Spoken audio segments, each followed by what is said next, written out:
Only our cameras were there as Dior Johnson walked into court today facing felony assault and strangulation charges. San Ysidro High School basketball star Mikey Williams is facing multiple charges tonight related to a shooting in Jamul. Getting punched by his own players. Kicked off the team after he was charged with. Police say 2 student athletes were just arrested in connection with a move that took place last month. Yeah, okay, so if you click this video, I'm assuming you enjoy basketball in some capacity. And if that's the case, you and I got something in common. What's good? My name is OA, also known as OA Shot It. I'll be shooting Anyway, so I've been filming high school sports for about 4 years now, and I can truly say from the bottom of my heart, it's one of God's greatest gifts to mankind. I've seen NBA stars in their early stages. I've seen get their ass whooped on court by their own teammates. I've seen a lot of shit. I mean, I love it. It's raw. It's the purest form of basketball next to going outside and just dribbling on your own. And it's raw for a reason. I mean, aside from the fact that the refs don't get paid enough to give a about the games they're refereeing, these are all just kids, bro. These are teenage boys, and it's easy to forget because of just how good these kids are at such young ages. But they will remind you real fast. I mean, these kids are not playing for a paycheck. Or not all of them anyways, but these kids are playing for pride. They're playing for offers, free college. They're playing for goddamn school spirit. I mean, some of these kids are just playing to stay out of trouble. Shit is low-key crazy to think about. But let me stop yapping. Sometimes these emotions go unchecked. At the end of the day, basketball is just a small portion of these kids' lives with a lot of other moving parts. In short, sometimes these kids lose their damn mind, and it can get scary.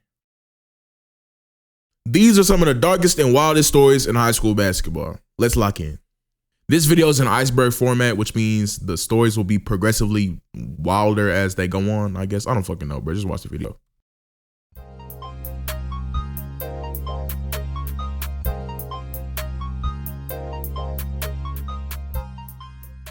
Surely if you clicked on this video, you have some idea of who Mikey Williams is, but if you don't, or you've been living under a rock for the last 3 years, I'll explain. Mikey Williams was essentially the high school basketball player of the last decade, as he was pretty much one of the most popular we've seen in recent times. Mikey was shoved into the spotlight early on, dating back to middle school, where he gained notoriety playing with Bronny James on a stacked Blue Chips team. He was one of the most exciting players, not only in that crazy 2023 class, but in the entirety of high school basketball, and it came quickly. His freshman year was one of the most memorable we've ever seen. Buddy was going viral like every damn week. You could not scroll social media without seeing some sort of crazy dunk or him posting an insane box score. Like, this kid scored 77 points as a 15-year-old. 77. Shit, some of y'all ain't even scored that this whole season. But that's enough glazing, my bad. You could argue Mikey's stardom sort of tapered off in the following years as he transferred to 3 different schools in those 3 years. But nonetheless, Mikey was massively successful, touching millions of dollars before the age of 18 off brand deals, one being Puma, with whom he signed with to become the first ever high school basketball player to sign a shoe deal, amongst many others. But as we all know, more money, more problems. On March 28, 2023, a 911 call was made by someone claiming to have been shot at by Mikey Williams at his mansion in San Diego the night before. The story to this day is still super vague, but it goes something like this. A group of 5 individuals pull up to Mikey's mansion in an Uber, including 2 girls and 3 guys. One of the girls amongst the group was in contact with another resident of the home, who we now know was Allegedly. Then an argument breaks out between and the guests after the guests request a quote-unquote walkthrough of the house, whatever the fuck that means. To this day, we do not know what escalated the argument or why exactly those 5 people really pulled up in the first place, but I'm sure some of you have some decent guesses. At some point, Mikey comes outside with a handgun and fires an unspecified number of shots at the vehicle, with one hitting the rear of said vehicle. Nobody got hit, but at that point, the damage had already been done. Officers responded to the initial 911 call almost 3 weeks later on April 13th, where they executed a search warrant at Mikey's house. He was arrested the next day facing 6 whole felony charges, including 5 charges of assault with a deadly weapon and 1 count of firing into an occupied vehicle. Had he been found guilty of these charges, he would have done 30 years in prison. Insane shit, bruh. Luckily, his lawyers were on demon timing because he somehow beat this case. Mikey took a plea deal to a much lesser felony charge of making a criminal threat, and as a result, he was ordered to complete a gun safety course, attend anger management classes, and do 80 hours of community service, which, with all things considered, is an insane slap on the wrist. Provided that he doesn't get in trouble with the law again, the charge can even get downgraded to a misdemeanor. Mikey's currently at the University of Central Florida, where he's slated to be back on the court next fall. Good luck, Mikey.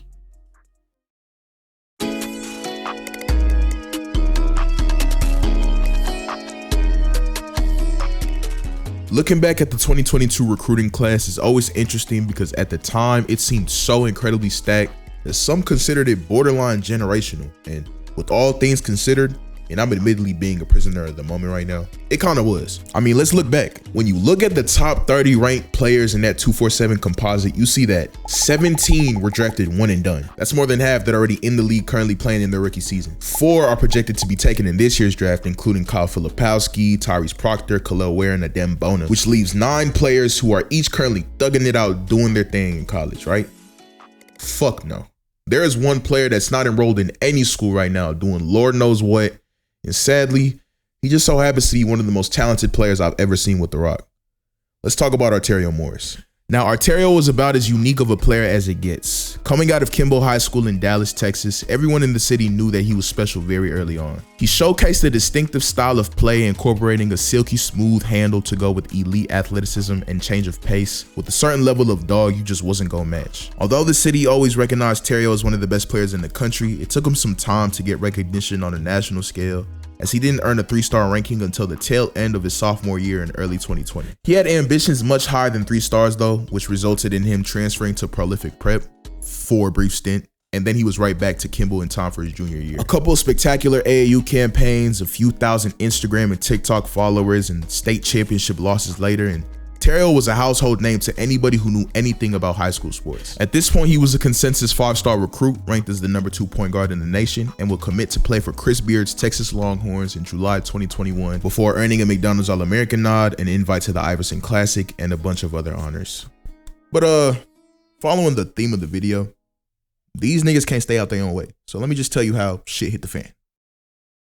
On the night of July 12, 2022, a long Instagram post was posted by Terrio's then girlfriend at the time, accusing Terrio of some very illegal things. I'll throw some screenshots up, but to paraphrase it, the expose essentially detailed how Terrio would abuse her. The caption would illustrate a grim picture of her and Terrio's relationship, stating things like how he would, quote, threaten to beat on me and punch on me if I didn't stay with him, which escalated to him, quote, grabbing her, snatching her up by her clothes, and violating her because she broke up with him. She would describe instances of him driving all the way from Austin to Dallas, which is a 3-hour trip, to pop up at her place of work and argue. A separate instance told of a time where Terrio came to her job, threatened to break her car windows, managed to take her keys and throw them in a ditch so she couldn't leave.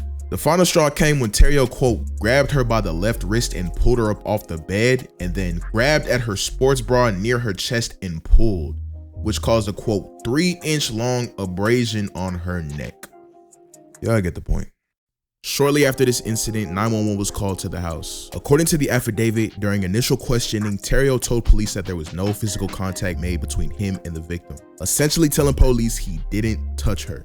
However, after police saw the bruises on the victim's neck, Terrio, quote unquote, altered his initial statement, which is obviously a big ass no-no. He was then placed under arrest and charged with assault causing bodily injury to a family member, a Class A misdemeanor. According to the post, she would then file a restraining order on Terrio, which was easily granted. The protective order stated that he was not allowed to contact her nor be within 500 feet of her, and that any violation would be an automatic felony. But that didn't really stop anything.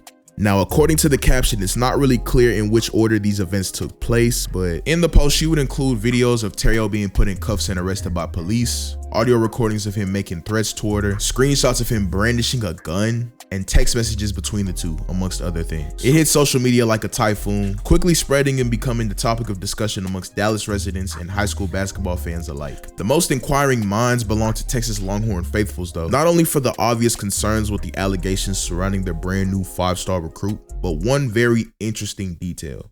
As I said before, the allegations came out on July 12th. However, Terrio was booked into jail June 2nd. For you smart people out there, that is an entire 1 month and 10-day period where absolutely nothing took place. No statements, no announcements, no suspensions, nothing. They kind of just pretended the whole situation never happened. Longhorn fans would question why no action was taken, as there was no chance that the school and staff were unaware that this was going on. People questioned why the situation wasn't handled more swiftly, why he wasn't cut from the team before things got messy. Of course, you had your usual crowd of absolute dorks who blamed the victim for trying to quote unquote ruin his career and yada yada yada whatever. As some of you may or may not know, this was not the nail in the coffin for Arterio's career at all. Terrio was able to play a full season afterwards, putting a respectable 4.8 points, 1.4 rebounds, and 0.5 assists per game. He would enter the transfer portal at the end of the season, and well, you know, some other things would happen, but that's a story for another day. Yeah, today is in fact another day. Basically, the story that I wasn't prepared to share earlier was the fact that Terrio entered the transfer portal and ended up at the University of Kansas. But before the season even started, Terrio had an open case in the state of Kansas for an accusation of rape, and he was subsequently cut from the team. Obviously, it'd be a slippery ass slope for me to talk about it, given the fact that it wasn't like said and done or whatever. And all the facts hadn't yet come out. I think at that point, the only thing released was like an affidavit, and that's obviously not enough to convict a nigga of a crime. He hadn't even gone to trial yet. I would like to go in depth about the details of the accusations, but that doesn't really serve any purpose given the fact that nothing came out of them. But if you are curious, I guess you could just search it up on your own. Nigga, I ain't talking about that shit. But yeah, as of Tuesday, April 9th, the case is now closed. Terrio posted some paperwork on his Instagram basically saying that the case was closed due to a lack of evidence. So yeah, I hope that boy can stay out of trouble, get back on the court, you know what I'm saying, do his thing. Yeah.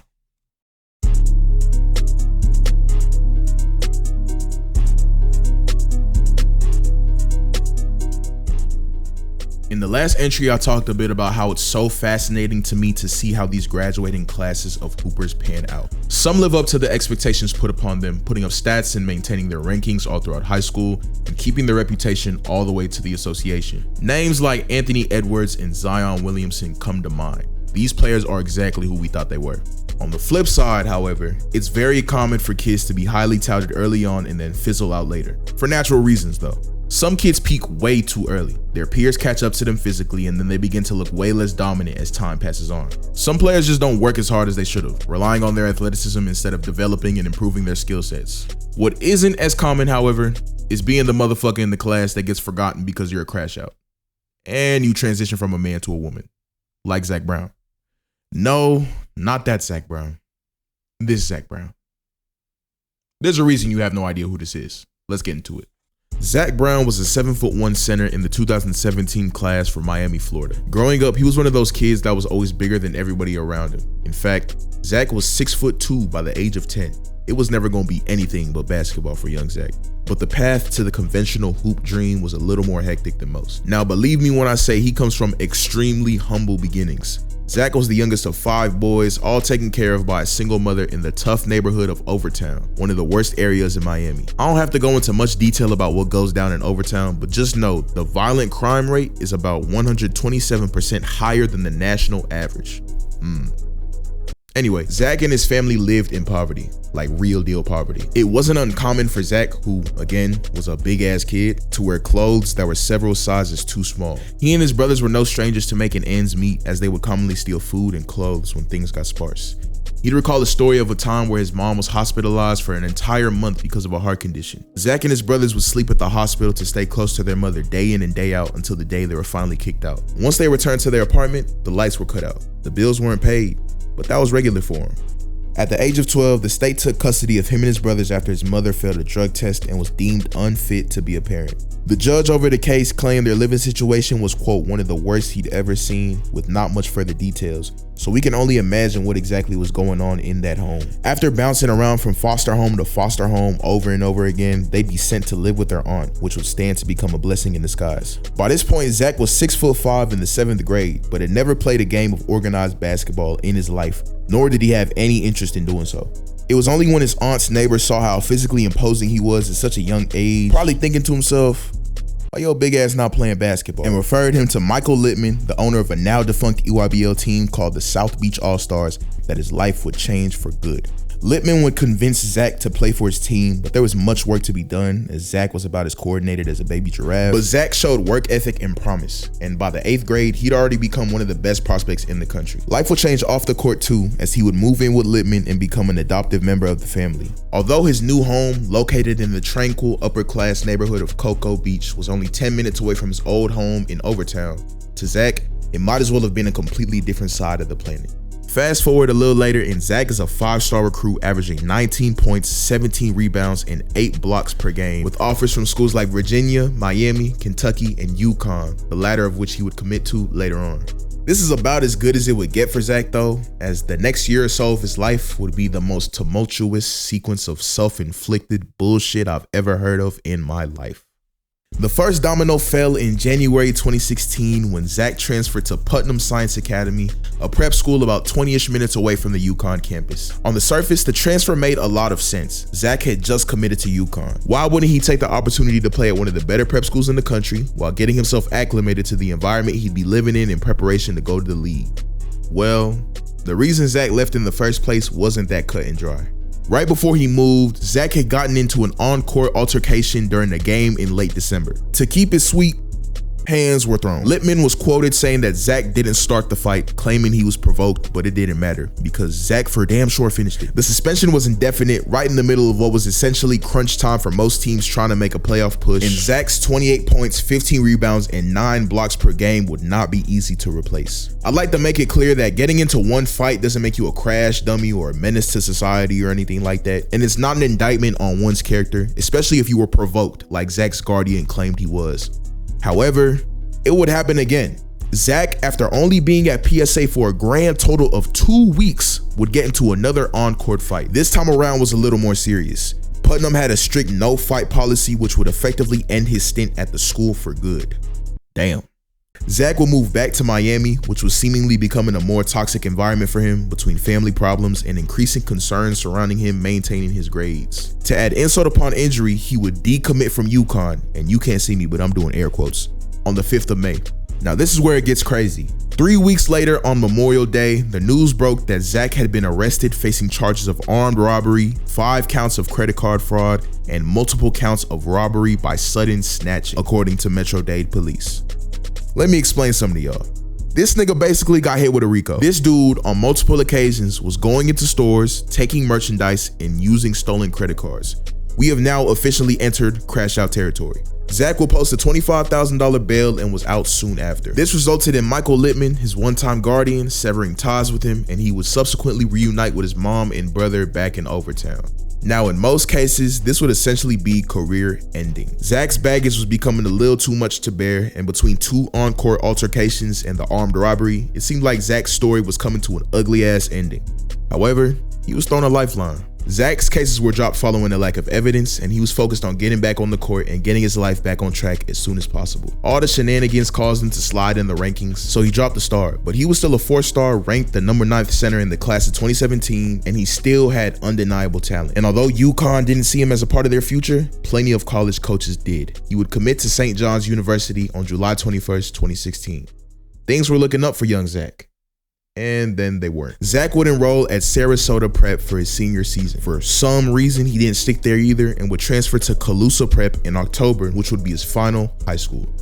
Now, if you're keeping track, that's 4 schools in less than a year.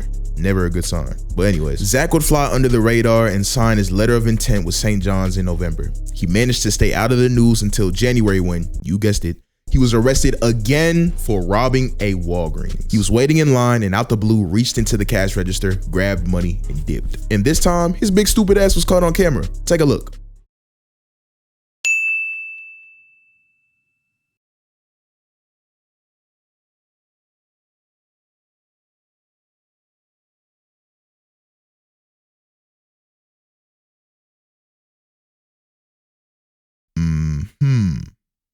So obviously there's a strong lack of discretion with Buddy. You know when you have an intrusive thought that comes and goes and you think to yourself, damn, I'm tripping for thinking that. But that's all it is, an intrusive thought. Yeah, Zach's intrusive thoughts turn into action all the time. That little voice in your head that calms you down when you're about to make a decision that can create a bad consequence. I think Zach lacks it. Now, I understand Zach had a very rough upbringing and a lack of decent parental figures. And I understand you're simply a product of your environment. But like, bruh, you 7 feet tall trying to rob a Walgreens. You thought you was gonna get away with that shit? And let's be real. A Walgreens of all places? Not even a Walmart or a Target? Man. And if that wasn't wacky enough, Zach tried to do the race after making off with his little change. He tried to outrun the police. They would obviously catch up to him and arrest him, and in the process, police found out he was driving with a suspended license for unpaid parking tickets. At this point, the hoop dream was completely finished, as St. John's would release him from his NLI a little over a week later. Oh, you thought that was it? What DJ Khaled said? Another one. Zachariah Brown would be arrested one more time a month later. Why, you ask? Failure to show up to court. And no, you're not bugging. Zach has makeup on in this mugshot.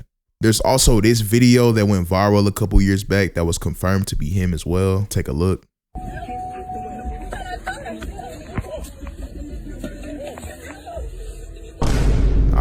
I don't fucking know. Now, obviously, as of today, this story is about 7 years old. You may be wondering, whatever became of Zach?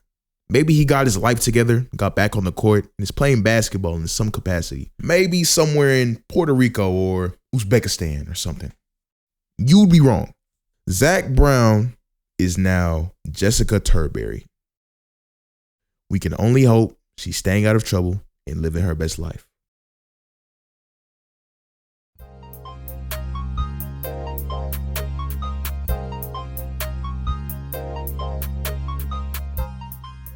Okay, I feel like I gotta preface this next story by saying my tone is gonna be a little different. It might get a little silly.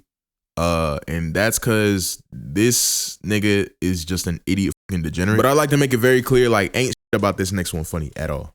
I mean, it might be a little funny. For those of you who are former athletes, whether you just grew up and graduated, or maybe you suffered an injury that cut your career short, or maybe you just fucking suck and you got cut from like JV or something.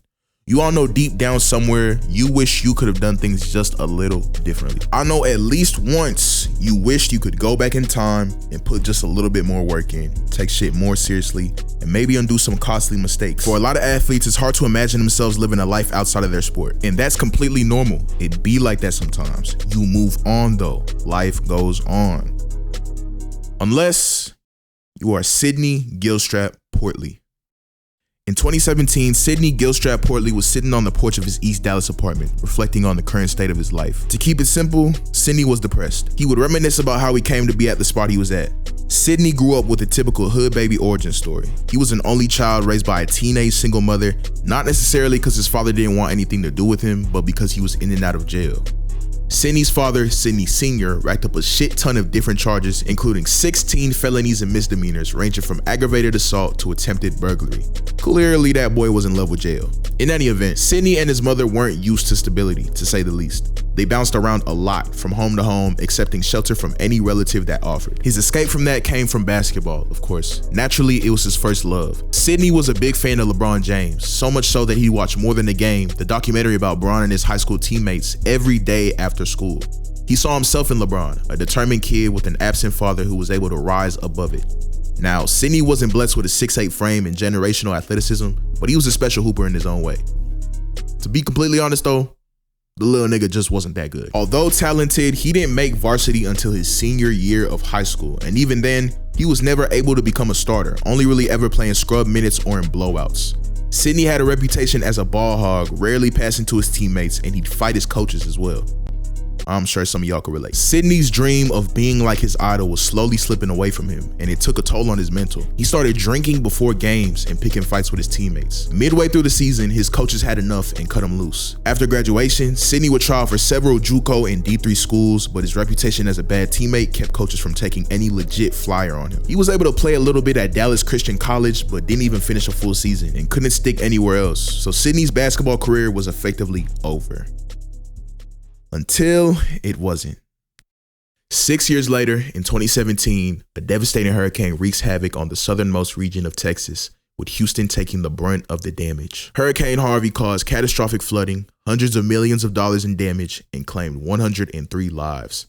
It had everybody in the state of Texas's attention, including Sydney's. Still stuck in that same spot he was at 6 years earlier, 24-year-old Sidney desperately craved a change of pace. So he did what any other normal person in his position would do. Got a damn job? No. Hit the gym? Nope. Went to church and prayed on it? The mosque? Hell nah. Sidney arrived at Skyline High School in Dallas, claiming he was a 17-year-old Hurricane Harvey refugee from Houston named Rashawn Richardson. Oof. He would request to enroll at the school, fill out the paperwork, and it would work. Sidney would take advantage of the loose restrictions on transfers at the time, put in place to accommodate victims of the hurricane. The school district would take in anybody who claimed to be one, regardless of how much documentation they didn't have. All Sidney had to do was lie and say he lost everything in the flooding, which is exactly what he did. I'm gonna speed up the story now. Rashawn wouldn't stay at Skyline for long. He transferred to another school within the district, Hillcrest, which is where his legend would begin. It was at Hillcrest where Rashawn would quickly demonstrate just how much better he was at basketball than everybody else. Which again, I'd like to emphasize was because he was 7 years older than everybody. But anyways, standing at 6'1", Rashawn quickly became the go-to guy on the team as his teammates would gravitate towards him while he racked up big performance after big performance. He'd go out of state and play the #1 team in the nation, scoring 40 points in 3 quarters, which added even more buzz to his name. 25-year-old Sidney was making quote-unquote friends off the court too. He was basically Hillcrest High School's main character. Did I mention the nigga was 25 years old? Gossip started around the school though. Sidney didn't look super old for a 25-year-old, but he damn sure didn't look young. He had the letters S and G tatted on his calves, obviously standing for Sidney Gilstrap, but he would tell kids in the school it stood for shooting guard. No bullshit. He'd have his sister and nephew pull up to games and sit in the crowd, except they weren't his sister and nephew. They were his girlfriend and son. Surrounding spectators would question why the kid was calling Rashawn daddy. Nonetheless, Rashawn was able to infiltrate in peace for a whole 9 months undetected. He'd lead Hillcrest to a mediocre record of 11-10, losing in the first round of the playoffs, while he averaged over 20 points per game. His dominance earned him a District Offensive Player of the Year award at the end of the season as well. The facade would soon come to an end though.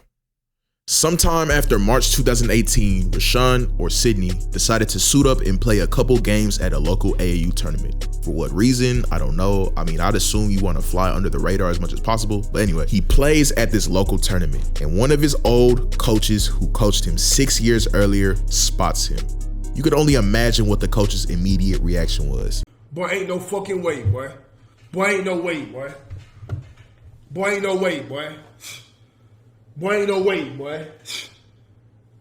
Boy, ain't no way, boy. Boy, ain't no way, boy. He was surprised to hear that the kid who never passed and tussled with his teammates had now been dominating the scene under a fake name. That would mark the end of the charade for Sidney, as he'd be arrested in early March on charges of tampering with government documents. Now, this is where the story stops being funny. In July, a girl would come forward claiming that her and Sidney had a romantic relationship while at the school. If that sentence wasn't bad enough in and of itself, just listen to this next part. The girl was a 14-year-old freshman. Yeah. Now, we all knew a couple freak-ass seniors or super seniors that dated freshmen. It was way too common. But this shit is way different. I don't even have to point out the obvious illegality. Sidney put the super in super senior. This fool was a super senior. In January of 2019, police arrested Sidney again. An affidavit released by Dallas PD told of the details. One day while the 14-year-old girl and the suspect were walking through the locker room, the suspect asked her to kiss him, and so she did. The girl's statement alleges that Sidney courted her over Snapchat and later drove her to a park, kissing her in the car, touching her breasts over her clothing, and asking her to have sex, which she says she declined. Sidney will bail out of jail again, facing 1 count of indecency with a child, which carries a maximum sentence of 20 years in prison. Of course, he vehemently denied these allegations. In an article published by Sports Illustrated in which they interviewed the victim's mother, she would state, "I called Coach Harris multiple times to find out who Rashawn is and what he was about," she says. "Coach said he wouldn't want his daughter to date him. He said he's not a bad kid, but he's had a lot of life. He's almost like an adult." Nigga, I wonder why. I would look at my daughter's phone log and she's up at 2 and 3 o'clock talking to him. She was so attached to this boy, she said. After the girl learned the truth that the boy she'd been smitten with was less boy than fully grown man, she was devastated. Her mother spoke about how she would cry hearing gossip about the situation around the school. Soon after, the girl transferred out of Hillcrest. Sydney will go on somewhat of a press tour, doing sit-down interviews and dropping a couple, and I can't make this up, mixtapes. Not hoop mixtapes, actual mixtapes. And no, I'm not playing none of his songs. Y'all can go find that shit yourself. In one interview, he'd essentially brag about the whole situation. Take a look. Hey, you was donkey of the day. For what reason? Shit, 25 playing high school basketball. Hey, nigga's a legend. Killing them. Killing them. Lame, man. Sydney's shitty attempt at a rap career couldn't stop legal processes though, as on July 23rd, 2019, he was sentenced to 6 years probation, yes, probation, for indecency with a child, and 5 years probation for tampering with government documents. Common L from our justice system. Moral of the story, there is no rewind button in life. Also, just don't diddle 14-year-old kids. Yo, thank you so much for watching this. If you made it to the end of this video, please leave a like and subscribe. It's a direct indicator that tells me that you enjoy the content and you like to see more. I have a part 2 planned, so I'm gonna try to get that out as soon as possible. But in the meantime, like I said, just like and subscribe, share, do anything, comment.